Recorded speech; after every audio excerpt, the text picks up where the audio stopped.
25 اعوذ باللہ السمیع العلیم من الشیطان الرجیم بسم اللہ الرحمن الرحیم اللہم صلی علی محمد و آل محمد. سامعین ناظرین السلام علیکم ورحمۃ اللہ وبرکاتہ. سچ کہانی کا 25واں حصہ آپ کی خدمت میں پیش کرتے ہیں. ہم آپ کو یہ بتا رہے تھے کہ جناب مسلم ابن عقیل طوفان سے لڑتے بھیڑتے امام حسین کی یاد کا سہارا لیے ہوئے آگے بڑھتے گئے، لیکن اب ان میں دم نہ رہا تھا. وہ ریت پر گر کر بے ہوش ہو گئے. یکایک انہوں نے اپنے چہرے پر بارش کی بوندیں محسوس کیں. بڑی مشکل سے ریت بھری آنکھیں کھولیں. ایک دھندلا سا سایہ ان پر جھکا ہوا تھا. زندہ انسان کا قرب محسوس ہوا. وہ پھر بے ہوش ہو گئے. دوبارہ جب آنکھ کھلی تو ایک چٹائی پر لیٹے ہوئے تھے. لوگ ان کے گرد بیٹھے ہوئے باتیں کر رہے تھے. کسی نے ان کے ہونٹوں سے تازہ دودھ کا پیالہ لگا دیا اور حلق میں سلگتی ہوئی ریت کی لکیر مٹنے لگی. ایک ضعیف آدمی نے بڑھ کر کہا، ہم سین سے بچ کر زندہ نکل آنا ایک معجزہ ہے.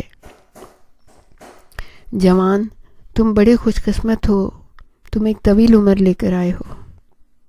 میں ایک اہم خدمت انجام دینے کی غرض سے کوفہ جا رہا ہوں. مسلم ابن عقیل نے کہا، راستے میں ہم بھٹک گئے. ہمارے ساتھی طوفان میں پناہ ہو گئے. حیرت ہے تم کیسے بچ گئے.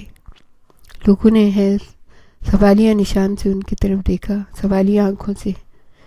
مسلم بن عقیل نے تفصیل سے اپنا حسب اور نسب بتایا. وہ لوگ بہت خوش ہوئے، بہت خوش ہوئے. وہ دنیا سے کٹے ہوئے ایک چھوٹے سے قبیلے کی صورت میں رہتے تھے.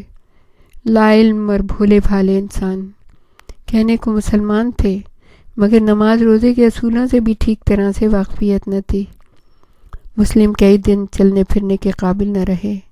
آرام کرنا ضروری تھا.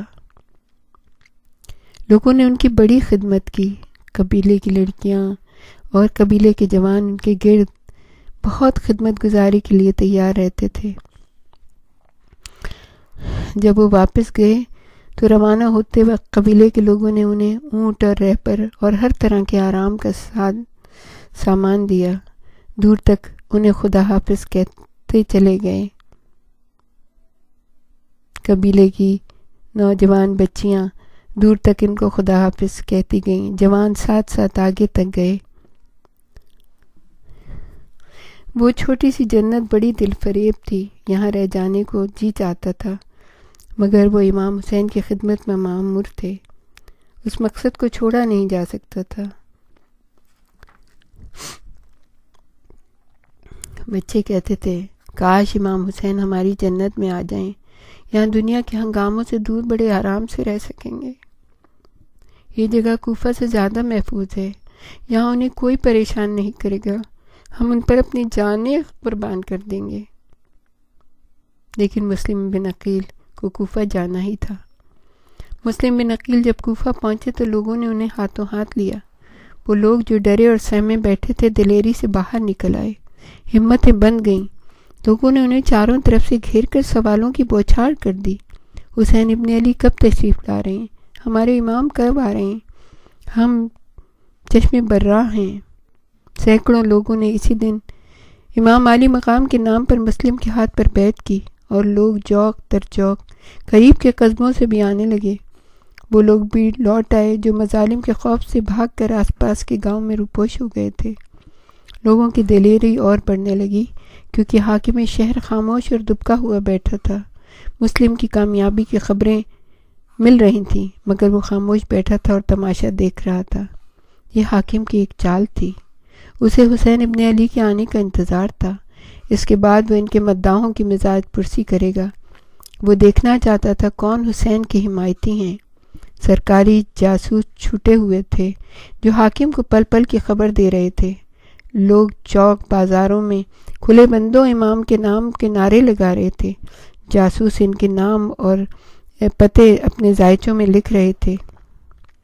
مسلم بن عقیل نے امام عالی مقام کو اسی دن ایک مراسلہ لکھا اور ایک تیز رفتار قاصد کو روانہ کیا، آقا جتنی بھی جلدی ہو سکے آپ کوفہ تشریف لے آئے، یہاں حالات موافق ہیں، لوگ آپ کی خاطر ہر طرح کی قربانی دینے کو تیار بیٹھے ہیں، آپ کے نام پر مسلسل بیعت ہو رہی ہے، حاکم گمسم بیٹھا ہوا ہے، اس سے پہلے کہ دمشق خبر پہنچے آپ یہاں تشریف لے آئیے اور اپنے چاہنے والوں کی رہنمائی کیجیے۔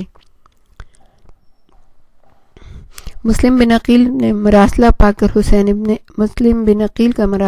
کر حسین ابن علی نے فیصلہ کر لیا کہ مکے کو خیر آباد کہنے کا وقت آ گیا ہے۔ دوستوں نے اس ہچکچاہٹ کی۔ آقا کوفے والے بھی بھروسے کے آدمی نہیں، دھوکہ دینا ان کی عادت ہے، آپ مکہ چھوڑ کر نہ جائیے، یہاں کے آپ کے دوست اور غمخوار ہیں، یہ آپ کا وطن ہے، اب میرا یہاں رہنا محال ہے، اس لیے جب بادشاہ کو میرا جواب پہنچے گا تو میرے خاتمے کے لیے فوج کشی ہوگی، اگر مجھ پر حملہ ہوا تو میرے ساتھی جواب ضرور دیں گے، میں نہیں چاہتا خون خرابہ ہو اور میرے ساتھ اور جانیں بھی جائیں، مسلمان کے ہاتھ مسلمانوں کا خون مکے کی گلی کوچوں میں بہے گا تو مکے کی حرمت ضائع ہو جائے گی۔ امام علی مقام نے جواب دیا، صرف حج میں 2 دن رہ گئے تھے، جو امام کو یہ علم ہوا کہ خلیفہ وقت کی طرف سے 30 افراد حاجیوں کے بھیس میں اپنے خنجروں کو چھپائے ہوئے اپنے احراموں کے سے اور امام کو قتل کرنے کے لیے تیار ہیں، تاکہ جس وقت امام طواف کریں تو ان کو وہیں پہ ختم کر دیا جائے، خون بہہ جائے گا، لوگ پرواہ بھی نہیں کریں گے، حج کے ہنگامے سب بھول جائیں گے، کیونکہ ہر ایک کو منا جانے کا شوق ہے، ہر ایک کو حج کرنے کا شوق ہے، اس وقت کوئی امام علی مقام کا خیال نہیں کرے گا، سب حج کے ارکان ادا کرنے میں لگ جائیں گے اور امام کا خون وہیں خانہ کعبہ کے گرد بہہ جائے گا۔